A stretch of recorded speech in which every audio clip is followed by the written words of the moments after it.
Voter verification অর্থাৎ SIR শুরুর 10 দিন পরেই 7টি নতুন নিয়ম ঘোষণা করল নির্বাচন কমিশন। এবার সমস্ত সমস্যার সমাধান করল নির্বাচন কমিশন। এই 7টি নতুন নিয়ম মানলে আর কোনো সমস্যা হবে না আপনাদের। তো বন্ধুরা, কি নিয়ম ঘোষণা করা হলো নির্বাচন কমিশনারের তরফ থেকে, আজকের এই ভিডিওটিতে এই বিষয়ে আপনাদেরকে একদম বিস্তারিতভাবে জানিয়ে দেব। তো আশা রাখবো ভিডিওটিতে আপনারা প্রত্যেকেই প্রথম থেকেই শেষ পর্যন্ত সঙ্গে থাকবেন। শনিবারের মধ্যে এনুমারেশন ফর্ম বিলি শেষ করা হবে। নির্বাচন কমিশনের আধিকারিকদের মধ্যে আলোচনা, সেই আলোচনাতেই এই লক্ষ্যমাত্রা নির্ধারণ করা হয়েছে। তবে শেষ ধাপে সময় সবথেকে বেশি লাগে, তবে চেষ্টা করা হচ্ছে চলতি সপ্তাহে ফর্ম বিলি শেষ করার। নির্বাচন কমিশন সূত্রে এমনটাই জানা যাচ্ছে। তো বুঝতেই পারলেন, একদম শনিবারের মধ্যেই বিএলও অফিসাররা যে আপনাদের বাড়িতে এনুমারেশন ফর্ম পৌঁছে দিচ্ছে। অনেকেই আপনারা পেয়েছেন, অনেকেই আপনারা পাননি।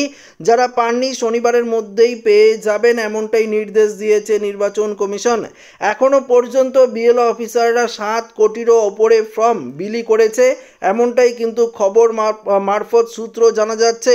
এসআইআর প্রক্রিয়া নিয়ে এখনও সাধারণ মানুষের মধ্যে বেশ কিছু বিভ্রান্তি রয়েছে, যেমন কে ফর্ম ফিল আপ করবেন, কোন ভাষায় আপনাদের ফর্ম ফিল আপ করতে হবে, এমনকি কোন কালি দিয়ে ফর্মে লিখতে হবে, তা নিয়ে এনুমারেশন পর্বের মাঝেই বিস্তর প্রশ্ন উঠেছে। ভোটারদের মনে সংশয় কাটতেই তাই জবাব নিয়ে হাজির হলো নির্বাচন কমিশন, এবং নির্বাচন কমিশনারের তরফ থেকে পরিষ্কারভাবে জবাব দেওয়া হয়েছে। অর্থাৎ আপনাকে যে বিএলও অফিসাররা ফর্মটি দিয়েছে, সেই ফর্ম ফিল আপ কে করবে, এই প্রসঙ্গে বিএলও দেখুন এখানে নির্বাচন কমিশন কি বলেছে।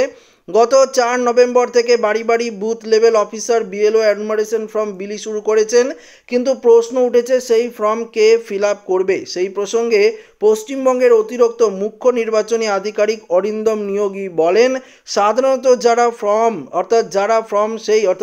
ফর্ম সেই নির্দিষ্ট ব্যক্তি ফর্ম ফিল আপ করার কথা। তবে যদি কোনো ব্যক্তি লিখতে না পারে, তবে বিএলও অবশ্যই তাকে ফর্ম ফিল আপে সহায়তা করবেন।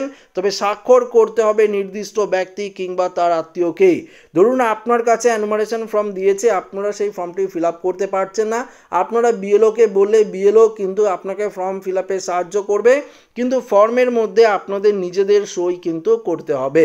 এটা কিন্তু পরিষ্কার জানিয়ে দিয়েছে নির্বাচন কমিশন। যদি আপনারা নিজেরা না করেন, পরিবারের অন্য কেউ যদি সিগনেচার করতে পারে, সেই সিগনেচার করে দিলেই হয়ে যাবে। কেউ হোমে থাকলে কে ফর্ম ফিল আপ করবেন। অতিরিক্ত মুখ্য নির্বাচনী আধিকারিক অরিন্দম নিয়োগী বলেন, কেউ হোমে থাকলে বেসরকারি হোম কর্তৃপক্ষ ফর্ম ফিল আপ বা স্বাক্ষর করতে পারবেন, কিন্তু অবশ্যই বিএলওকে গোটা বিষয়টি আগে থেকেই কিন্তু জানাতে হবে। কোন ভাষায় ফর্ম ফিল আপ করতে হবে আপনারা প্রত্যেকেই জানেন, তবুও জানিয়ে দিচ্ছি নির্বাচন কমিশন এক্ষেত্রে কি বলেছে। ফর্ম ফিল আপ করার জন্য নির্দিষ্ট ভাষার ক্ষেত্রে আলাদা করে কোনো নির্দেশিকা নেই। অতিরিক্ত মুখ্য নির্বাচনী আধিকারিক অরিন্দম নিয়োগী বলেন, পশ্চিমবঙ্গের জনপ্রতিনিধিত্ব আইন 3টি ভাষার কথা বলা হয়েছে। কিছু বিধানসভায় বাংলা, কয়েকটিতে দেখতে পাচ্ছেন হিন্দু, এবং কিছু জায়গায় ইংরেজি রয়েছে। সংশ্লিষ্ট ভাষাতেই ফর্ম ফিল আপ করা যাবে। তবে তা সত্ত্বেও কেউ যদি পুরোপুরি বাংলা, হিন্দি বা ইংরেজিতে করেন, তা নিয়ে কোনো অসুবিধা নেই। তবে বাংলা বা ইংরেজিতে করা সুবিধাজনক, কারণ রোলে যখন নাম আসবে তা মিলিয়ে নেওয়া যাবে, কারণ অনেক জায়গাতেই দেবনাগরী অক্ষরে রোল পাবলিশ হয় না। দেখুন এখানে কি বলেছে, কোন কালিতে ফর্ম ফিল আপ করবেন। এখানে বলেছে অরিন্দম নিয়োগী অর্থাৎ মুখ্য নির্বাচনী আধিকারিক বলেন, কালি বিষয়ে কোনো নির্দিষ্ট নির্দেশিকা নেই, কালো বা নীল দিয়েই লেখা ভালো, এমনটাই জানিয়ে দিয়েছে। ফর্মে কেমন ছবি বসাবেন, ছবি নিয়ে আপনাদের যেটা ডাউট ছিল, দেখুন এখানে ক্লিয়ার হয়ে যাবে। ফর্মে স্ট্যান্ডার্ড পাসপোর্ট সাইজ কালো ফটো বসানো কথা বলা হয়েছে, অর্থাৎ কালার ফটো বসানোর কথা বলা হয়েছে, রঙিন ফটো। অরিন্দম নিয়োগী বলেন, পাসপোর্ট কালার ফটো সাদা ব্যাকগ্রাউন্ড হলে ভালো হবে, সেক্ষেত্রে প্রিন্ট ঠিকঠাক আসবে। তো বুঝতেই পারলেন, পাসপোর্ট ব্যাকগ্রাউন্ড সাদা হলে ভালো হয়, রঙিন ছবি লাগবে। ফর্মে রিলেটিভে কি হবে, যারা রিলেটিভ নিয়ে বারবার করে আপনারা অসুবিধায় রয়েছে বা দ্বিধা রয়েছে, দেখুন কি বলেছে। এসআইআর এনুমারেশন ফর্মে রিলেটিভের ক্ষেত্রে রক্তের সম্পর্ক রয়েছে এমন কারো নাম দিতে হবে।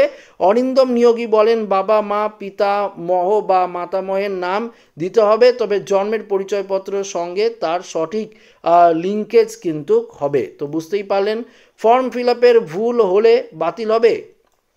দেখুন এই বিষয়ে কি বলেছে, কোনো তথ্য ভুল হলে সেখানে পেন থ্রু করে পাশে সঠিক তথ্য লিখতে হবে। নতুন তথ্য লেখার পরে সেখানে সই করা বাধ্যতামূলক। বাংলায় প্রায় 7.5 কোটির ভোটার রয়েছে, ফলে প্রত্যেক ভোটারের জন্য ডুপ্লিকেট ফর্ম বের করা নির্বাচন কমিশনারের পক্ষে সহজ নয়। কমিশনের পরামর্শ, এক্ষেত্রে যে ফর্মটিতে একটু বেশি কাটাকাটি হচ্ছে তা ভোটার নিজের কাছেই রাখতে পারেন, যেটিতে তুলনামূলক কম কাটাকাটি হয়েছে তা বিএলওকে দিয়ে দিতে পারেন। যেটা আপনাদের আগেই বলেছি, আমি আবারও বলছি, নির্বাচন কমিশন যেটা পরিষ্কার বলে দিয়েছে, দুটি করে তো ফর্ম দিচ্ছে আপনাদের। ধরুন একটি ফর্মে আপনাদের ভুল হয়েছে বা কিছু কাটাকাটি হয়েছে, সেটা নিজের কাছে রেখে দেবেন, এবং আরেকটি ফর্ম যেটি ভুল একদম সঠিক লিখেছেন সেটা বিএলওকে জমা দিয়ে দেবেন, তাহলেই হয়ে গেল, আর কোনো সমস্যা হবে না। তো বন্ধুরা, আশা করি আপনারা বেশ কিছু প্রশ্নের উত্তর পেয়ে গেলেন নির্বাচন কমিশনারের তরফ থেকে আজকের এই ভিডিওটিতে। তো এভাবে যদি আপনারা ফর্ম ফিল আপ করে থাকেন তাহলে আপনারা নিশ্চিন্ত থাকুন, কোনো রকম অসুবিধা হবে না। যদি আপনার নাম 2002 সালের ভোটার লিস্টে থাকে বা আপনার ফ্যামিলির বাবা মা, আপনার ঠাকুরদা ঠাকুরমার নাম যদি থাকে ভোটার লিস্টে, তাহলে কোনো রকম সমস্যা হবে না। যদি না থাকে সেক্ষেত্রেও আপনারা ডকুমেন্টস দেখিয়ে ভোটার ভেরিফিকেশন করাতে পারেন। নির্বাচন কমিশনারের তরফ থেকে বৈধ যে 11টি নথির কথা বলেছে তার মধ্যে একটি দিলেই হয়ে যাবে। তো আশা রাখবো ভিডিওটি প্রত্যেকের ভালো লেগেছে। ভিডিওটি ভালো লাগলে লাইক করবেন, বন্ধুদের সাথে শেয়ার করবেন, নতুন হয়ে থাকলে চ্যানেলটিকে সাবস্ক্রাইব করে নেবেন। ধন্যবাদ।